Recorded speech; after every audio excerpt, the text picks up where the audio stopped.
Hola oyentes de Radio Sefarad, volvemos a acudir a la cita que tenemos con la letra viva del Yiddish en la sección Yiddishkeit con Barda Fishbein. ¿Qué tal, Barda? Hola Jorge, hola a los oyentes de Radio Sefarad. Bueno, creo que hoy vamos a hablar de un personaje no muy conocido en el mundo judío.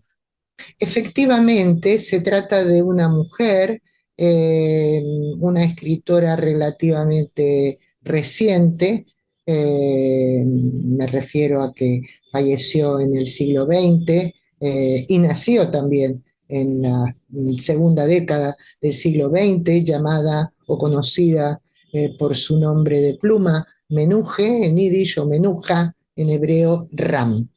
Y una autora que efectivamente desarrolló una labor docente importante y también escribió y escribía maravillosamente. Como he dicho, nació en 1916 en un pequeño pueblo polaco y su nombre al nacer era Rivke Mirski. Y más tarde tomó el apellido de Moishe Waldman, su esposo, pero su obra la firmó como Menuje Ram. La autora había realizado estudios en el Seminario de Maestros de Vilna, de Vilnius, y durante la Segunda Guerra Mundial vivió en la Unión Soviética, donde se refugiaron muchos judíos, la Unión Soviética no ocupada, digamos.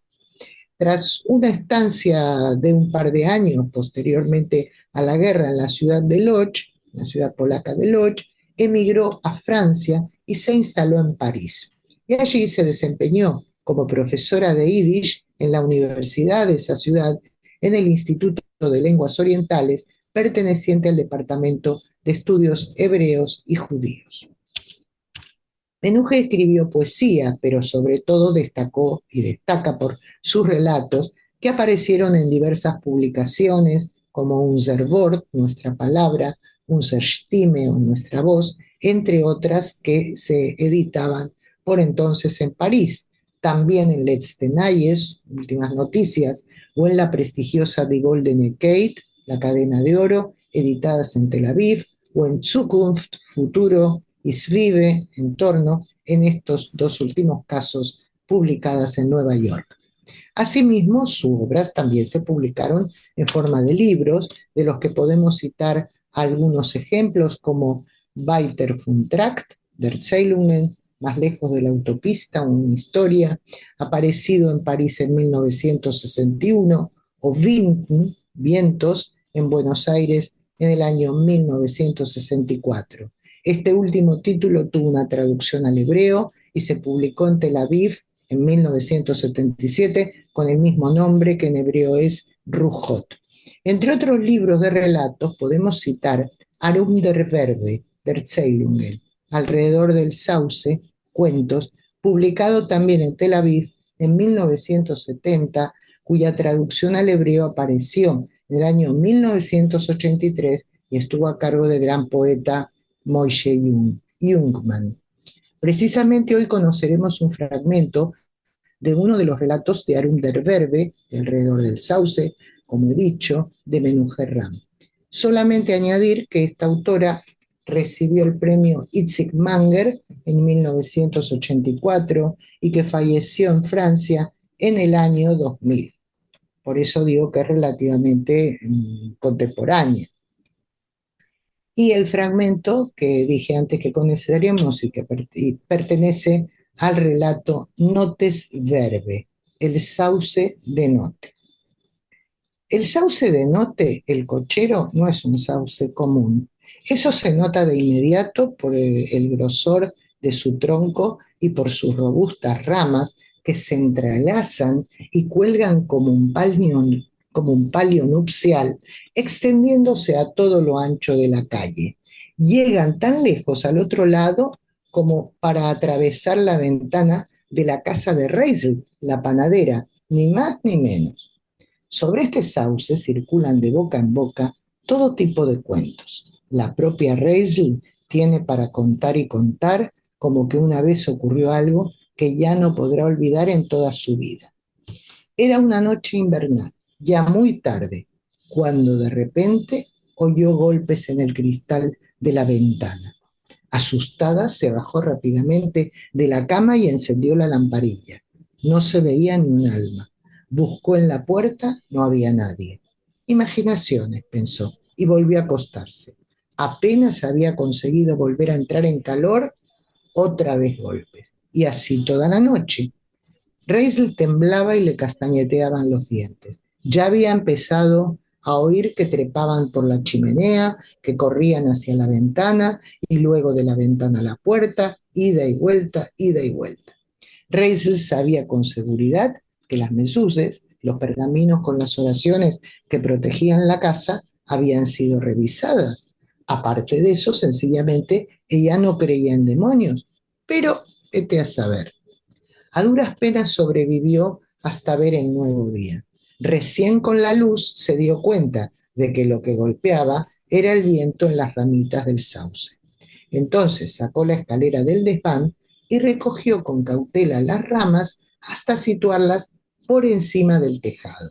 La gente dice que al final terminarán resquebrajando ese tejado. ¿Y qué se puede hacer? Note, el cochero es un judío honrado. Él mismo dice que Reisel no tiene por qué sufrir por el árbol. El sauce no tiene derecho a meterse en la ventana ajena. Reisel puede tomar un hacha y cortar las ramas que están encima de su tejado. ¿Y cómo se hace tal cosa? En otra ocasión oyó de su boca que los sauces no son simplemente árboles. Se trata de una clase de árbol que vive su propia vida, que tiene sus propias penas. Incluso hay sauces que lloran. Jade, la de Golde, cree que ciertamente es posible, que tiene sentido, porque ¿quién no tiene sus propios problemas? Y a Jade hay que creerle. En primer lugar, no habla así como así. Inventarse cosas no va con su carácter. Apenas si dice algo, pero lo que dice tiene pies y cabeza. Si comenta algo es que lo ha visto con sus propios ojos, o lo ha visto aquel que se lo contó. También puede ocurrir que no recuerde de quién ha sido el que se lo contó, pero en tal caso siempre es una persona en la que sin duda se puede confiar. En segundo lugar, y este es precisamente el meollo del asunto, Jade sabe muy bien lo que son los árboles, lleva toda una vida viviendo con ellos.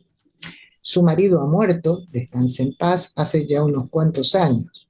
Eligió un mal momento, justo cuando comenzaban a madurar los frutos en los huertos. ¿Y qué podía hacer la pobre?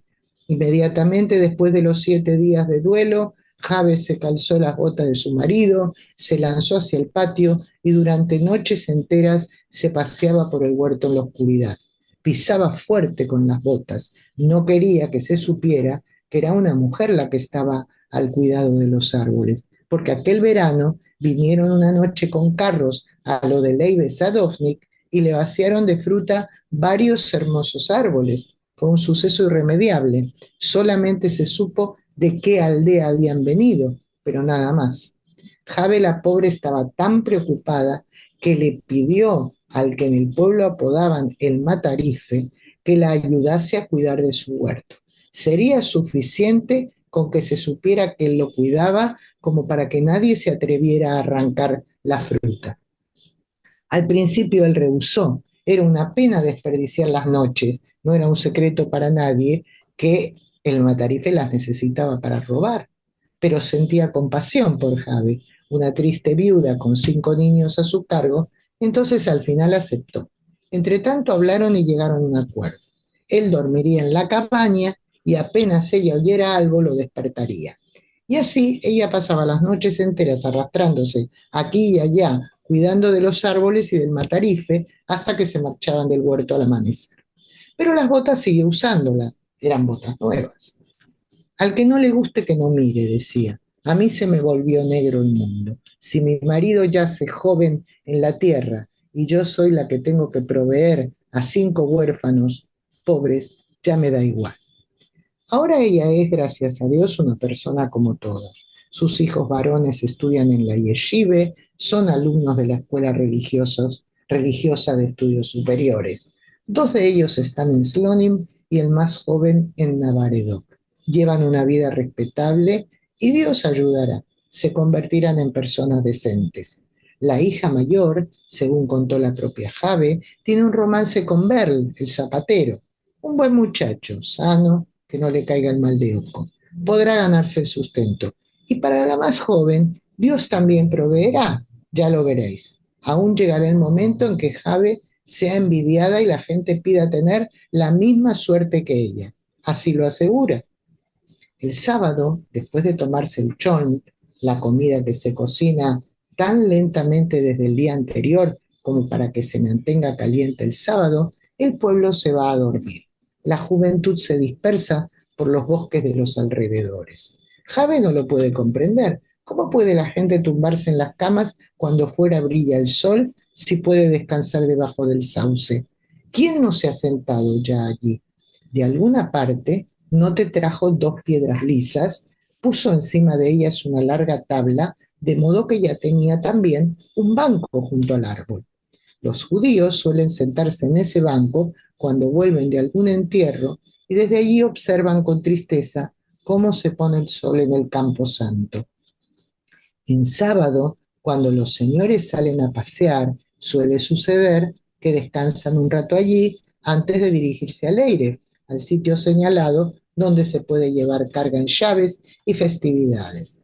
Los alumnos de la yeshive, en medio de sus diálogos talmúdicos y sus argumentos contrapuestos, se sientan en el banco como sin darse cuenta y se empecinan en sus discusiones durante horas. El propio rabino, mientras repasa asuntos con el bedel de la sinagoga y sale a respirar un poco de aire, más de una vez se ha sentado en el banco de note.